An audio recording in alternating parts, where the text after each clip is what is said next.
بالکل. سیدہ غزیہ بنت جابر رضی اللہ عنہا، اسلام کی راہ میں ان کا صبر اور ثابت قدمی. ان کا نام غزیہ تھا، والد کا نام جابر بن حکیم اور اس کے خامند کا نام ابو الاسکر تھا. ان کا نام کیا تھا؟ غزیہ، اور والد کا نام جابر اور خامند کا نام ابو الاسکر. سیدہ غزیہ کے ہاں ایک بیٹے نے جنم لیا جس کا نام شریک تھا. اس کی مناسبت سے ان کی کنیت ام شریک قریشیہ مشہور و معروف ہوئی. ان کو ام شریک الدوسیہ بھی کہا جاتا ہے. دوس قبیلے سے تعلق رکھتی تھی جو یمن کے گوشے میں آباد تھا. یہ نہیں پتہ چلتا کہ یہ لوگ کب مکہ آئے، لیکن اصلاً یمنی تھی. ام شریک اور ان کے خامند نے اسلام قبول کر لیا. یہ سابقون الاولون میں سے تھے. وہ قریشی خواتین کے پاس جا کر انہیں اسلام کی دعوت دینے لگی. کوئی بہت بڑا کورس نہیں کیا تھا، اور اس کے بعد انہوں نے تبلیغ شروع کی، اسلام قبول کیا. جو خود جانا پہچانا مانا اسے دوسروں تک پہنچانا شروع کر دیا. بلغوا انی ولو آیا، مجھ سے پہنچاؤ خواہ ایک آیت ہی کیوں نہ ہو، چھوٹی سی بات ہی کیوں نہ ہو. اور یہاں تک پتا چلتا ہے کہ ابو جہل اور عقبہ بن ابی معیط کو پتا چلا کہ یہ خاتون اسلام کی تبلیغ کر رہی ہیں، اور خصوصاً ان کی خواتین کو یہ تبلیغ کر رہی تھی. تو وہ دونوں بدبخت نیکی اور تقوی کی راہ میں روڑے اٹکانے والے تھے، اور گناہ اور ظلم ایک دوسرے کے معاون تھے. تو بہرحال بعض روایات میں آتا ہے کہ پھر انہوں نے ان کو مکہ سے نکال دیا، اور ساتھ یہ کہ سخت قسم کی سزا بھی دی. تو انہوں نے سیدہ غزیہ سے کہا، اگر تجھے قوم کی پشت پناہی نہ ہوتی تو ہم تیرے ساتھ بہت برا سلوک کرتے. اس سے یہ پتہ چلتا ہے کہ کس طرح اسلام کے راستے میں، اسلام کے کاز میں عورتیں بھی ستائی گئیں اور عورتوں پر بھی تکلیفیں آئیں. یعنی بعض لوگ کہتے ہیں نا کہ تبلیغ تو آدمیوں کا کام ہے، عورتوں کا نہیں ہے. تو اس سے کیا پتہ چلتا ہے کہ عورتوں نے بھی تبلیغ کی اور اس راستے میں مردوں کی طرح تکلیفیں بھی اٹھائیں. تو وہ کہتے ہیں کہ ہم تجھے تیری قوم کے پاس جانے کے لیے چھوڑ دیتے ہیں. جب سیدہ غزیہ کا خاوند ہجرت کر کے چلا گیا تو ان کی برادری کے لوگ ان کے پاس آئے اور کہنے لگے شاید تم بھی اپنے خاوند کے دین پر ہو. سیدہ غزیہ نے کہا اللہ کی قسم میں اپنے خاوند کے دین پر ہوں، کوئی ڈری نہیں جھجکی نہیں. برادری کے لوگوں نے سخت سزا کی دھمکی دی. قوم نے سیدہ غزیہ کو اونٹ کی ننگی پشت پر سوار کر دیا. سورج کی تپش اور دوپہر کی چلچلاتی دھوپ میں 3 روز تک چھوڑے رکھا. قوم کے لوگوں نے انہیں کہا کہ اب بھی وقت ہے، تم اپنے دین سے منحرف ہو جاؤ. اور کہا جاتا ہے کہ انہیں تپتی دھوپ میں کھڑا کر کے شہد روٹی کھلاتے تھے، جس سے یہ ایک طرح سے بدحواس ہو گئی. یعنی ایک تو دھوپ اور پھر اوپر سے گرم کھانا. لیکن انہوں نے اسلام سے منحرف ہونے سے صاف انکار کر دیا اور اللہ تعالیٰ کی وحدانیت کا برملا اقرار کیا. جب سیدہ غزیہ کی جسمانی قوت مزمحل ہو گئی اور پیاس نے انہیں نڈھال کر دیا تو انہوں نے اپنے سینے کے اوپر ایک ڈول لٹکتا دیکھا. یہ ایک کرامت تھی ان کی، اللہ سبحانہ تعالیٰ نے غیب سے ان کی مدد کی. انہوں نے ڈول سے تھوڑا سا پانی پیا تو ڈول کو اوپر کھینچ لیا گیا. سیدہ غزیہ نے ڈول کو دیکھا کہ وہ آسمان اور زمین کے درمیان لٹک رہا ہے. ڈول ان کی طرف دوبارہ نیچے آیا تو انہوں نے ڈول سے تھوڑا سا پانی پیا تو ڈول کو اوپر اٹھا لیا گیا. پھر تیسری مرتبہ ڈول نیچے آیا تو انہوں نے خوب سیر ہو کر پانی پیا، پہلی دفعہ نہیں. کیوں؟ سخت گرمی کے بعد اگر کوئی شخص ایک دم بہت زیادہ پانی پی لے تو بیمار ہو سکتا ہے. تو پہلی دفعہ پیا تھوڑا سا، پھر پلایا گیا تھوڑا سا، پھر تیسری مرتبہ اچھی طرح پیا، اور باقی پانی کو انہوں نے اپنے سر پر ڈنڈیل لیا، یعنی ٹھنڈا ہونے کے لیے، جس سے ان کے کپڑے تر ہو گئے. جب سیدہ غزیہ کی قوم باہر نکلی اور انہوں نے پانی دیکھا تو کہنے لگے ارے اللہ کے دشمن، تیرے پاس یہ پانی کہاں سے آ گیا؟ انہوں نے جواب دیا یہ تو اللہ تعالیٰ نے مجھے عطا کیا ہے. وہ اس کی بات سن کر مذاق کرنے لگے. واہ واہ، کیا کہنے. ان لوگوں کے دلوں میں یہ آیا کہ شاید ہم سے آنکھ بچا کر اس نے ہمارے بھرے ہوئے پانی کے مشکیزیں اپنے اوپر انڈیل لیے ہوں. یعنی ان کو پہلا خیال یہ گیا کہ کہیں ان کا پانی چرایا گیا ہے. وہ فوراً اپنے مشکیزوں کی طرف لپکے. جب انہوں نے دیکھا کہ تمام مشکیزیں جوں کہ توں بھرے ہوئے ہیں، ان کے منہ تسموں سے بندھے ہوئے ہیں اور ان سے پانی کا ایک قطرہ بھی باہر نہیں نکلا، تو وہ یہ منظر دیکھ کر انگشت بدنداں رہ گئے اور اس حقیقت کو جان گئے کہ واقعی سیدہ غزیہ ٹھیک کہتی ہے، یہ پانی واقعی اس کے رب نے بھیجا ہے، اس کا دین سچا ہے، اس کا رب بھی پوری کائنات کا رب ہے. قوم کے تمام افراد اس کے پاس جا کر کہنے لگے ہم بھی اس رب پر ایمان لے آئے جس پر تم ایمان لاتی ہو. وہی ساری کائنات کا رب ہے. پھر وہ ہجرت کر کے رسول اللہ صلی اللہ علیہ وسلم کی خدمت میں حاضر ہوئے اور سب نے اپنے مسلمان ہونے کا اعلان کر دیا اور یوں ان کی کایا پلٹ گئی. یہ ہے عورت کی تبلیغ کہ کس طرح پورے کنبے کو بدل ڈالا، لیکن تکلیف اٹھا کر. آپ کو کیا سمجھ میں آتا ہے؟ کیا خوبی ان کی نظر آتی؟ صبر اور استقامت اور اللہ پہ توکل، کہ جب انسان اللہ کی راہ میں نکلتا ہے تو اللہ ہی کھلاتا پلاتا ہے. بالکل کری، میں تو پڑھ کے حیران ہو گئی ہوں کہ مرد تو بامقصد ہوتے ہی ہیں اور بڑے بڑے کام کرتے ہیں، ایک عورت بھی اتنی بامقصد ہو سکتی ہے اور اتنی ثابت قدم اور اتنی تکلیفیں اٹھا کر پھر بھی اس دین پہ قائم رہنے والی. یہ جو اکثر ہمیں پرابلم جو ہوتا ہے قرآن پڑھ کے پڑھا کے اتنے سال حدیث کورس کر کے سب کچھ کر کے، جو مجھے ایک بات سمجھ میں آتی ہے کہ جب ہم کہتے ہیں وہ فلانا یہ بات کہہ رہا تھا تو مجھے سمجھ میں ہی نہیں آیا میں کیا جواب دوں. یعنی یہ ہو نہیں سکتا کہ ہمیں ایک بات حق پتہ چل گئی ہو اور پھر ہمیں سمجھ میں نہ آئے کہ اس کا جواب کیا ہے. یا تو وہ صحیح کہہ رہا ہوتا ہے تو ہمارے پاس جواب ہونا چاہیے، یا وہ غلط کہہ رہا ہوتا ہے تو ہمیں ہینڈل کرنا آنا چاہیے. یعنی حکمت ہر طرح سے جو ہے ہونی چاہیے، یہ حق کی جان کر ہی آتی ہے.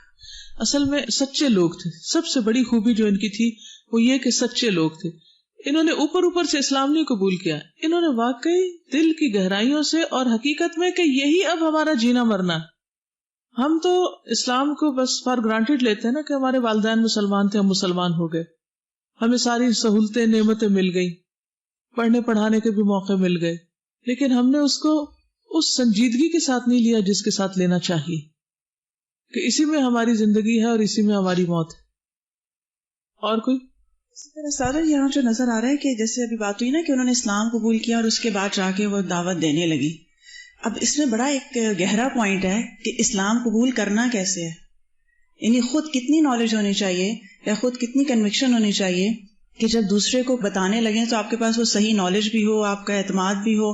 یعنی اسلام لانا ایک صرف یہ نہیں ہے کہ ماں باپ کے گھر میں کیسے پیدا ہو گئے کہ جہاں اسلام تھا اور انہوں نے کہا نماز پڑھ لو تو ہم نے مارے باندھے نماز پڑھ لی، انہوں نے قاری صاحب لگوا دیے تو قرآن پڑھ لیا. تو یہی تو وجہ ہوتی ہے کہ اتنا بڑے ہونے تک ہمیں تبلیغ نہیں کرنی آتی، کیونکہ ہم مجبوری کا اسلام قبول کیے ہوئے نا.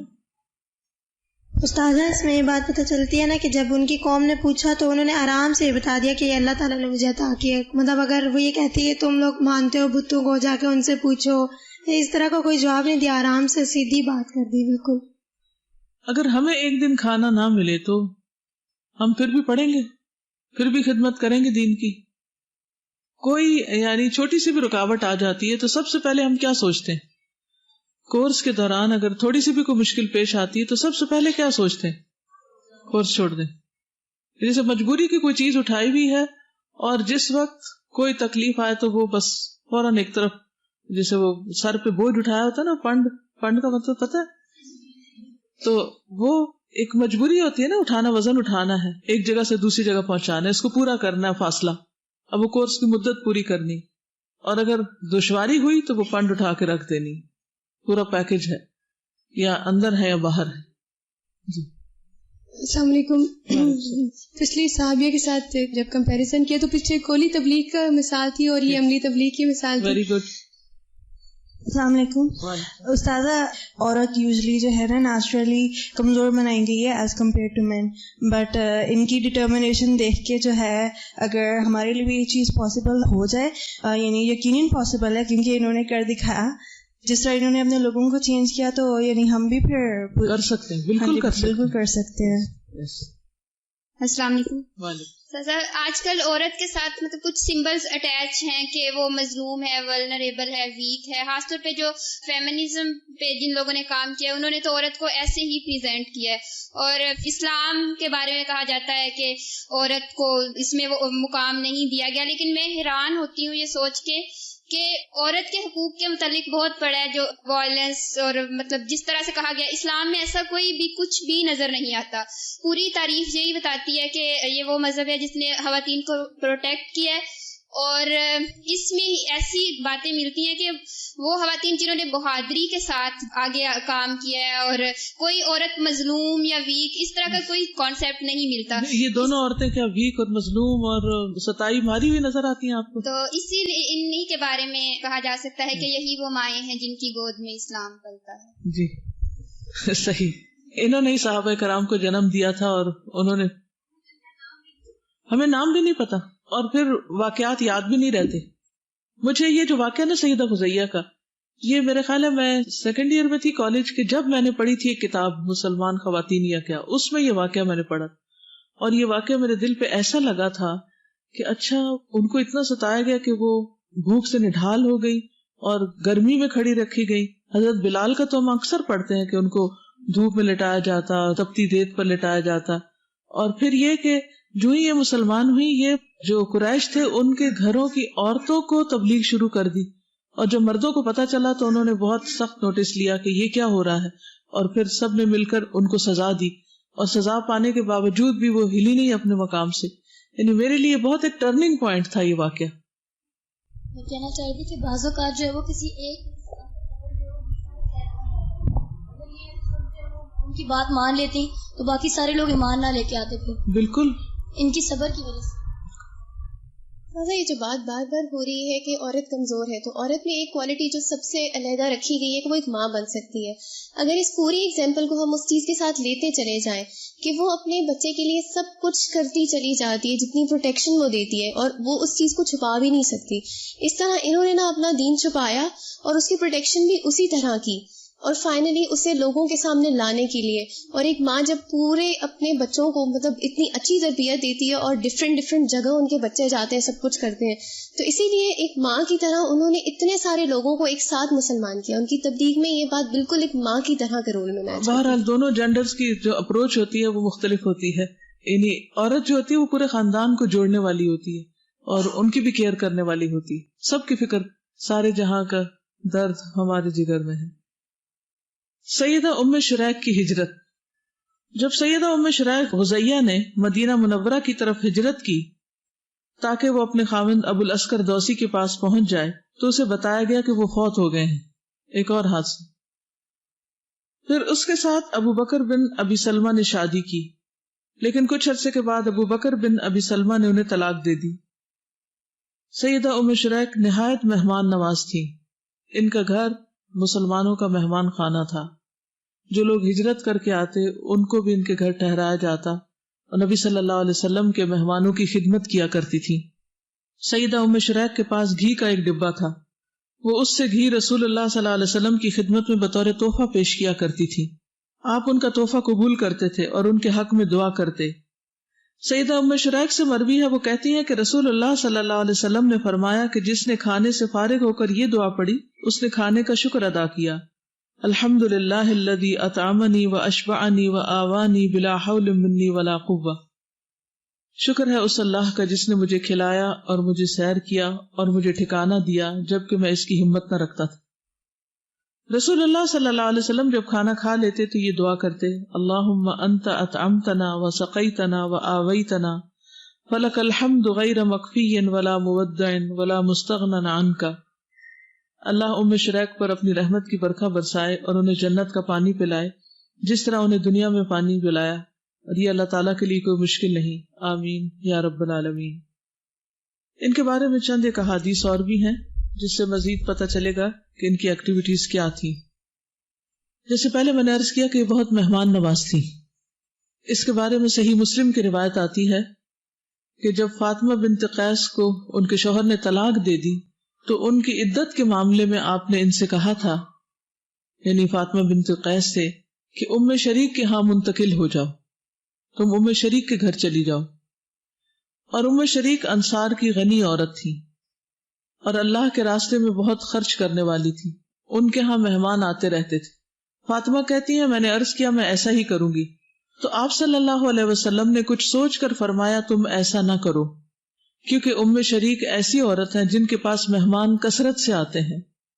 تو میں اس بات کو پسند نہیں کرتا کہ تم سے تمہارا دوپٹہ گر جائے یا تمہاری پنڈلی سے کپڑا ہٹ جائے.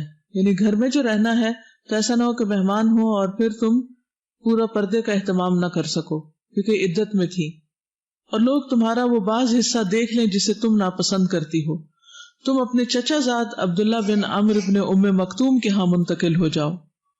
وہ قریش کے خاندان بنو فہر سے تعلق رکھتے تھے اور اسی خاندان سے تھے جس سے فاطمہ بنت قیس تھی۔ وہ کہتی ہیں کہ میں ان کے پاس منتقل ہو گئی۔ تو اس حدیث سے بھی پتہ چلتا ہے کہ یہ مہمان نواز خاتون تھی۔ مہاجرین ان کے گھر کثرت سے آتے تھے، ہجرت کر کے جب آتے۔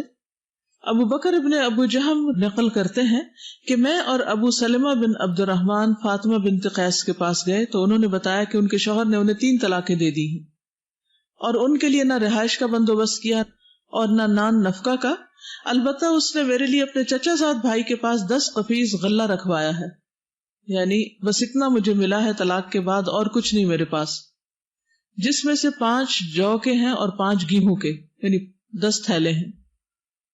فاطمہ بنت قیس کہتی ہیں کہ میں رسول اللہ صلی اللہ علیہ وسلم کے پاس گئی اور سارا ماجرا سنایا کہ اس طرح مجھے طلاق ہوئی ہے اور اس طرح میرے اب کہیں بھی رہنے کا کوئی انتظام نہیں۔ آپ نے فرمایا انہوں نے ٹھیک کیا، یعنی اس سے زیادہ تمہیں نان نفقہ نہیں اب مل سکتا، طلاق کے بعد نان نفقہ نہیں ہوتا، اور مجھے حکم دیا کہ میں ام شریک کے ہاں عدت گزاروں۔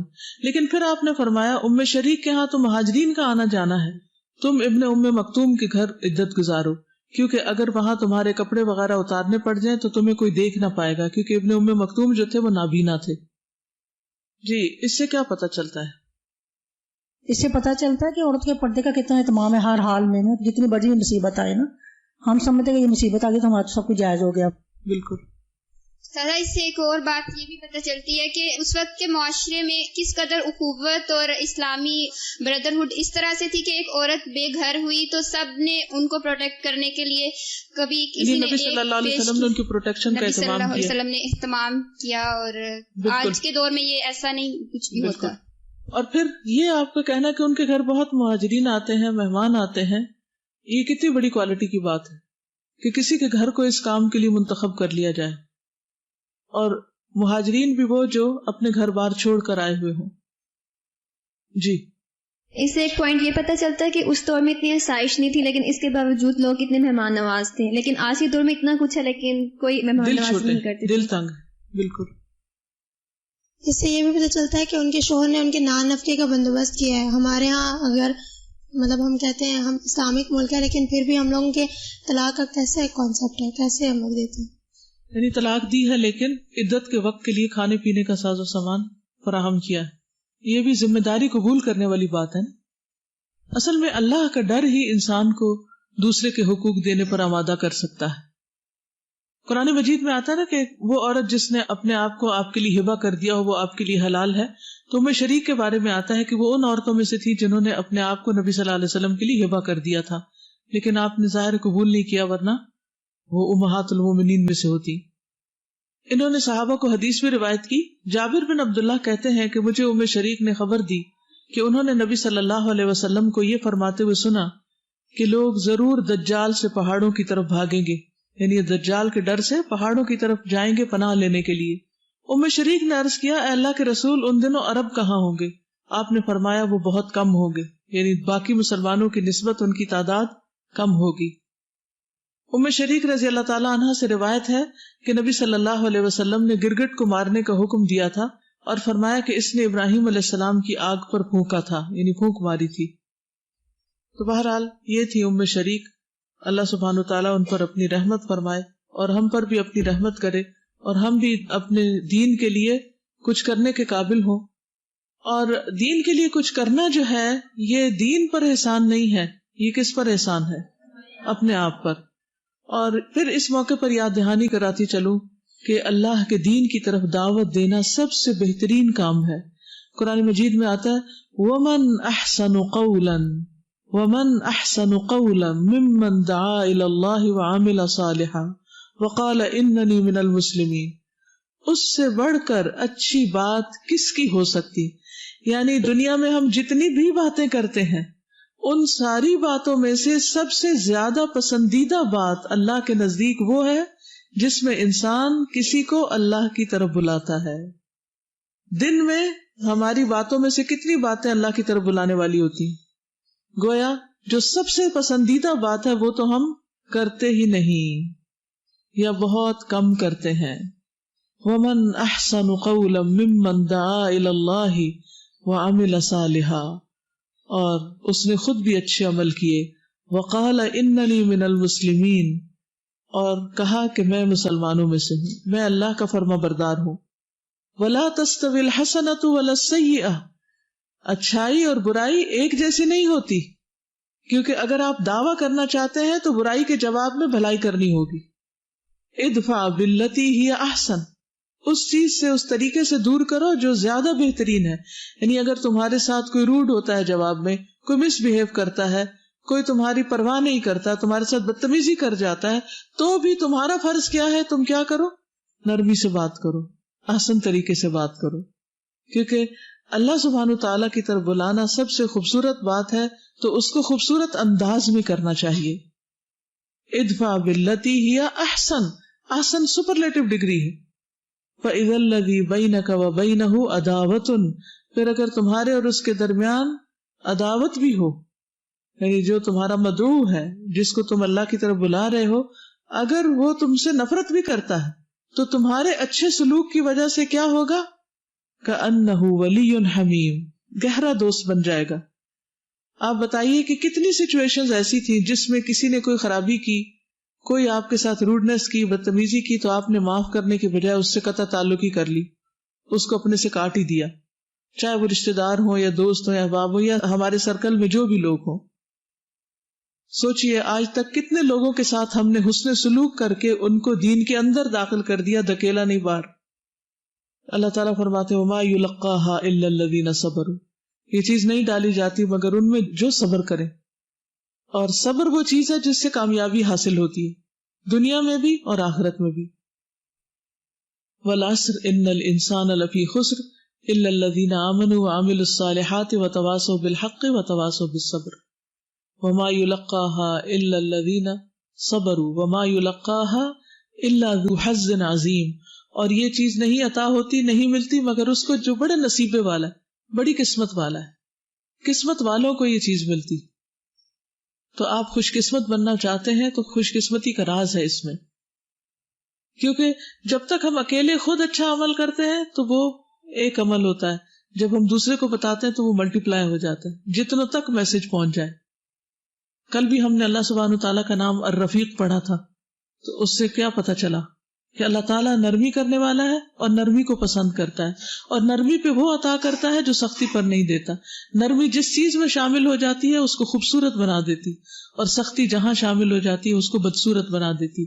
تو اللہ تعالیٰ ہمارے اعمال کو خوبصورت بنا دے. جی ہاں، لو كنت فظا غلیظ القلب لانفضوا من حولك فاعف عنهم واستغفر لهم وشاورهم في الامر. مہمان نوازی اتنی بڑی کوالٹی ہے کہ واقعی بہت سے لوگوں کا دل نرم ہو جاتے ہیں، بہت سے لوگ اس طرح خیر کی طرف آ جاتے ہیں. عموماً ہم ایسا کرتے ہیں کہ جو زیادہ لوگ متقی ہوتے ہیں ان کے تو بہت اچھی طرح سے ویلکم کرتے ہیں. تھوڑے سے جو اس طرف نہیں رجحان ہوتے، جن کا جو مسلمان تو ہوتے ہیں لیکن وہ اتنے اچھے والے مطلب متقین والے نہیں ہوتے، یا جو غیر مسلم ہوتے ہیں، ان کی طرف ہمارا اتنا ویلکمنگ ایٹیٹیوڈ شو نہیں ہو رہا ہوتا، جس کی وجہ سے خیر سے رک جاتے ہیں وہ لوگ. تو ہونا یہ چاہیے کہ ہر ایک کے لیے اتنا زیادہ، بلکہ ان کے لیے اور بھی زیادہ ہوتا کہ وہ اٹریکٹ ہو اسلام کی طرف. کیونکہ جو کمپیریٹیو ریلیجنس میں جو مشریز ہیں، جو اپنے مشنز میں نکلتے ہیں، وہ اتنا میٹھا بولتے ہیں، اور خاص طور پہ ان سچویشنز پہ جو انسان کی زندگی میں ویک پوائنٹس ہوتے ہیں، جب وہ بہت دکھی ہوتا ہے، جب انہیں سب چھوڑ کے چلے جاتے ہیں، تب ان کو آگے وہ پکڑتے ہیں اور وہ ان کو اپنے دین میں لے آتے ہیں. ٹھیک ہے. سبحانک اللہم و بحمدک، اشہد ان لا الہ الا انت، استغفرک و اتوب الیک. السلام علیکم و رحمۃ اللہ وبرکاتہ.